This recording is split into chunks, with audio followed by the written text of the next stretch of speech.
হবে। পার্লারের সাজা সুন্দর দিয়ে জান্নাতে যাওয়া যাবে? তোমার চরিত্র দিয়ে, আমল আখলাক দিয়ে, নবীর আদর্শ দিয়ে তোমাকে সুন্দর বানাইতে হবে। আবার পার্লারের মালিকরা বলেন না যে আপনাদের খারাপ কইতাছি না, আপনারা ব্যবসা আপনারা করেন, আমি আপনারা না করছি না। এই পার্লারের সাথে সাথে নবীর আদর্শের সৌন্দর্য গায়ে লাগান। যাইতে যাইতে যাইতে যাইতে ইদ্রিস আলাইহিস সালামের সাথে সাক্ষাৎ। ইদ্রিস, কি সুন্দর হুর তুমি দেখছো। হুরের আরে কি পার্লারও সাজাইছে? দেখছেন না তো বাঙালি, দেখছো না তো? কাইল্লা মাইয়ার পাগল হইয়া ফ্রেমে ভইরা মাইয়ারে বিয়া দিলাইছে, হ্যাঁ গাড়ির তলে ফিরে মরছে। আরই বেককলের বেককল। নবীর ভালোবাসায় যাইতে থাকো না, যাইয়া দেখো কি হুর সুন্দর। একটা হুর যদি পৃথিবীর মানুষের দিকে তাকাইয়া হাসি দিত, এই হাসির সাথে পৃথিবীর মানুষগুলো খুশিতে হাসতে হাসতে বেহুশ হয়ে যেত। একটা হুর যদি দুনিয়ার উদ্দেশ্যে একটু থুতু ফেলাইতো, থুতুর সুঘ্রাণে মানুষগুলি বেখবর হয়ে যেত। একটা হুর যদি বাম হাতের আঙ্গুলটা পৃথিবীর জমিনে বাহির করতো, এই বাম হাতের আঙ্গুলের সৌন্দর্যের কাছে চন্দ্র সূর্য অন্ধকার হয়ে যেত। রাসূল কইছে কথাটা সত্য হবে না মিথ্যা হবে? বাবারে, দুনিয়ার কাইল্লাটার লেগে এত পাগল হইলা, জীবন দিলা, নবীর ভালোবাসায় জীবন দিতে গেলা না। এই জন্য আপনাদের চট্টগ্রামের গজল আমার কাছে খুব ভালো লাগে।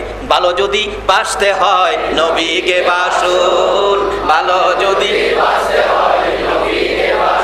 কথাটা কি লেখক মিথ্যা লেখছে? কথাটা কি মিথ্যা লেখছে? বলুন না, ভালো যদি বাসতে হয় নবীকে বাসুন, ভালো যদি নবী তরানে ওয়ালা, নবী বাঁচানে ওয়ালা, নবী তরানে ওয়ালা, নবী বাঁচানে ওয়ালা, প্রাণের চেয়ে প্রিয় নবীকে জানুন, ভালো যদি বাসতে হয়। বাবারা, এই কথাটা আমার মনের সাথে খুব সুন্দর করে মিল পড়ে। পৃথিবীতে ভালোবাসার বস্তু একজনই তৈরি করেছে, আল্লাহ, যিনি হলো নবী মুহাম্মদুর। কোরআন শরীফে বলেছে ইত্তাকুল্লাহ, তোমরা আমাকে ভয় করো। আল্লাহকে কিন্তু ভালোবাসার কথা বলে নাই, বলছে আল্লাহকে কি করো, আর বলছে ফাত্তাবিউনি ইউহিব্বুকুমুল্লাহ। ভালোবাসতে হলে তোমরা আমার হাবিবকে ভালোবাসো। বাপ মার কথা বলছে খেদমত করো, বাপ মারে করো খেদমত, আল্লাহরে করো ভয়। আর ভালোবাসার জন্য একজন দিলাম, ইনি হলেন কে? জিবরাইল ডাকতেছে, হুজুর ইনি ইদ্রিস নবী, আমার নবী ডাকি ইদ্রিস, তুই বড় ভাগ্যবান, বেহেশতি খাওন খাইছো, সুন্দর হুরবালা দেখছো।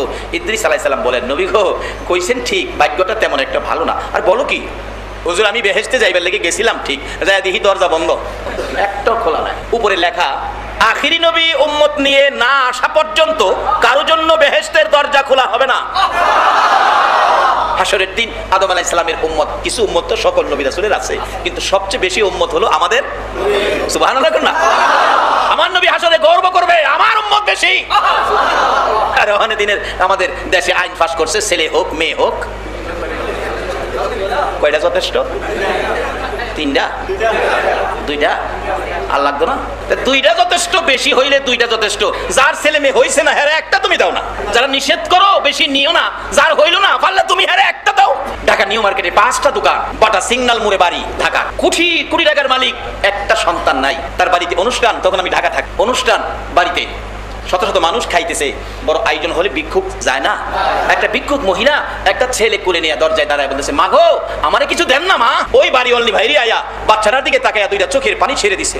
আল্লাহ, তার খাবারের ব্যবস্থা নাই, ভিক্ষা করে খায়, তারে এত সুন্দর ছেলে দিয়েছ, আর আমাকে 5টা দোকান 5তলা বাড়ির মালিক বানাইলা, আমার একটা সন্তান দিলা না, আমার সব নিয়ে যাও, রাস্তার ভিক্ষুক বানাইয়া এমন একটা সন্তান আমারে দাও। এত বড় আকাঙ্ক্ষা তার, এই পারপাস তো তোমরা একটা আইন করলা না, 5তলা বাড়ি দিলে একটা করে ছেলে দিমু। পৃথিবীর কোন সরকার পারছে কি এই আইনটা করতে? কিন্তু একটা সরকার আছে যারা করতে পারে, সেই সরকারের মেইন